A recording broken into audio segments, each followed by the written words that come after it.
नमस्कार मित्रांनो.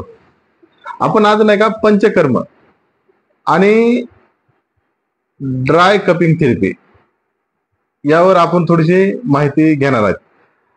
Dry cupping थेरपीचे फायदे आपण नाही का बऱ्याच व्हिडिओ मधून बघितले आहेत. तरी बी नाही का मी तुम्हाला सांगतो, तुमच्या डोक्याच्या केसापासून पासून ते नखापर्यंत ड्राय कपिंग थेरपीचे फायदे आहेत. तसंच नाही का पंचकर्मा हे सुद्धा नाही का तुमच्या केसापासून ते नखापर्यंत त्याचे फायदे होतात. तर हे असं दोन विषय आहेत की जेणेकरून नाही का तुमच्या शरीराला नाही का प्रतिकारात्मक बनवितो. तुम्ही जे आजारी पडतात त्या आजारावर मात करण्यासाठी जी तुमच्या ताकद असते तर ती नाही का पंचकर्मा आणि ड्राय कपिंग थेरपी ह्या दोन गोष्टी जर केल्या तर तुम्ही नाही का तुमच्या अनेक आजारावरती नाही का तुम्ही एक सक्षम म्हणून राहू शकतात किंवा जगू शकतात. याच्यामध्ये नाही का प्रत्येक माणूस नाही का वात, पित्त, कफ यावर नाही का अवलंबून असतो. कारण की नाही का ह्या प्रत्युत्तरावर नाही का ह्या तीनच गोष्टीवर नाही का माणसाची उत्पत्ती होती. मग त्याच्यामध्ये नाही का कफ कफ झाले तर नाही का तुम्हाला सर्दी, खोकला, ताप, अजून दमा लागणं किंवा असे आजार होतात. त्याच्यामुळे नाही का तुमचं पूर्ण शरीर नाही का तुमचं शरीराचं बॅलन्स जे आहे ते बिघडून जातं. त्याच्यानंतर पित्त पित्त ज्याला आहे त्याला माहिती आहे की किती त्रास असतो. पित्तामुळे नाही का तो जेवण करत नाही, रात्री त्याला झोप येत नाही. त्यामुळे नाही का त्याला इतकं पित्त प्रचंड प्रमाणात वाढतं. त्याला सकाळी सकाळी नाही का तोंड धुताना ते पाडण्याचा प्रयत्न करतो. काय काय लोकांचं पडतं पण काय काय लोकांचं पडत नाही. अशा वेळेस नाही का तुम्हाला त्या पित्तामुळं इतके महाभयानक आजार होतात की त्याच्यामुळे नाही का तुम्हाला झोप येत नाही. झोप नाही आलं की मग बीपी, शुगर, अजून पित्ताशयातले खडे असे अनेक आजार होतात. त्याच्यामुळे नाही का त्याच्यानंतर नाही का वात वात ही सुद्धा नाही का एक शरीरामध्ये असते. आणि ह्या तिन्ही जे गोष्टी आहेत ना ते समतोल जर असन तर नाही का माणूस नाही का प्रतिकारशक्ती त्यांची व्यवस्थित असते आणि तो नाही का रोगाला बळी पडत नाही, रोगावर तो विजय मिळवू शकतो. तर मग अशा वेळेस नाही का तुम्ही जर वात ह्या गोष्टीचा जर विचार केला तर ती शरीरामध्ये नाही का तुमच्या हाडं चाळे चाळे दुखा लागतात. तुमच्या हाडं नाही का सुजू लागतात. म्हणजे जिथं चाळे तिथं सूज येते. मग अशा वेळेस नाही का हे ज्या गोष्टी आहेत हे म्हणजे तुमच्या आहारामुळे होतात.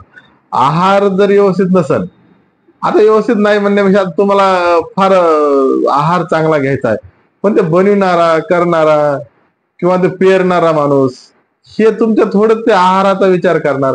कारण की नाही का त्यांनी जर खत नाही पेरलं तर ते उत्पन्नच निघणार नाही. उत्पन्न नाही निघलं तुम्ही काय खाणार?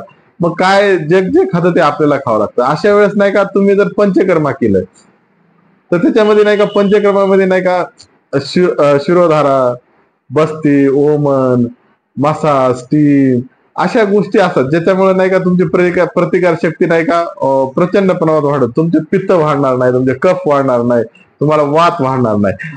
आणि त्याच्यानंतर नाही का जी गोष्ट म्हणजे नाही का जी ड्राय कपिंग थेरपी आहे तर याच्यामुळे नाही का त्याला रक्तमोक्षण हे आयुर्वेदिक मधला हा शब्द आहे. आणि हा रक्तमोक्षण जे आहे तर तुमच्या शरीरामध्ये नाही का ते सुद्धा नाही का तुमच्या केसापासून तुमच्या नखापर्यंत नाही का त्याचे फायदे करून देतो. मग आता तुम्ही विचार करा, मग तुम्हाला नाही का तुमच्या केस चाळायला लागतात, तुम्हाला केसामध्ये फुंशे येतात, मानावर नाही का असे आणि गचकरण येतं किंवा मुतखडा होण्याचे किंवा मुळ्यात किंवा म्हणजे रक्ताची उष्णता वाढली शरीरामध्ये की शरीर नाही का मग ह्या गोष्टी नाही का बाकीच्या गोष्टीच्या आजार जे आहेत ते प्रचंड प्रमाणात वाढतात. मग आता ही उष्णता कमी करण्यासाठी शरीरामधली, कारण की नाही का मग तळपायाची आग व्हायला लागते, हाताची आग व्हायला लागते, असे असे आजार आहेत की जेणेकरून नाही का तुम्हाला आनंद आहे. प्रत्येकाला नाही काही ना काही आजार असतो. मग ह्या जर दोन गोष्टी केल्या पंचकर्मा आणि तुम्ही ड्राय कपिंग थेरपी तर तुम्ही नाही का तुमचं लाईफ मध्ये नाही का असे कितीतरी पेशंटचे अनुभव आहेत किंवा माझं व्यवस्थित राहिलेला आहे आणि तुम्ही तर व्हिडिओ बघत असताना माझे. मग अशा वेळेस नाही का तुम्ही एक वेळेस पंचकर्मा, आता सध्या नाही का पंचकर्माचं नाही का ऋतूनुसार नाही का त्यांच्या सीझन चालू आहे. कारण की आता नाही का पावसाळ्याचा मध्यभाग आणि हिवाळा पूर्ण या काळामध्ये नाही का तुम्ही जर पंचकर्म केला तर तुमच्या शरीराला नाही का फार पौष्टिक गोष्टी भेटतात. आणि कपिंग थेरपीचा बी नाही का पावसाळ्यामध्ये त्याचे थोडेसे कमी प्रमाणात केलं जातं. पण नाही का हिवाळा आणि उन्हाळा ह्या काळामध्ये ड्राय कपिंग थेरपी जर केली तर तुम्ही नाही का एक तुमचं शरीर जे आजाराला बळी पडतं ते मात्र 100% बळी पडणार नाही. कारण की नाही का ह्याच्यामुळे नाही का सगळ्यात आजचा जे आजार आहेत ना ते म्हणजे हृदयाचे ब्लॉकेज. हे फार भयानक आहे. तुम्ही आज सहज बी एमडी कडे गेलात आणि तुम्ही जर एंजिओग्राफी केली तर तुम्हाला नाही का 1-2 हृदयाचे ब्लॉकेज दिसतात आणि मग ते सांगतात किंवा तुम्हाला एंजिओप्लास्टी किंवा मग हृदयाचं ऑपरेशन ह्या अशा गोष्टी सांगतात. मग हे जर टाळायचं असेल तुम्हाला,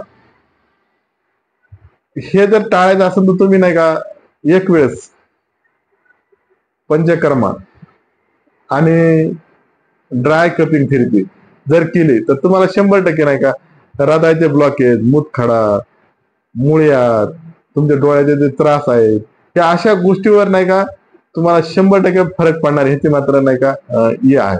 तर तुम्हाला जर हा व्हिडिओ जर आवडला असेल तर लाईक करा, शेअर करा आणि सबस्क्राईब करा.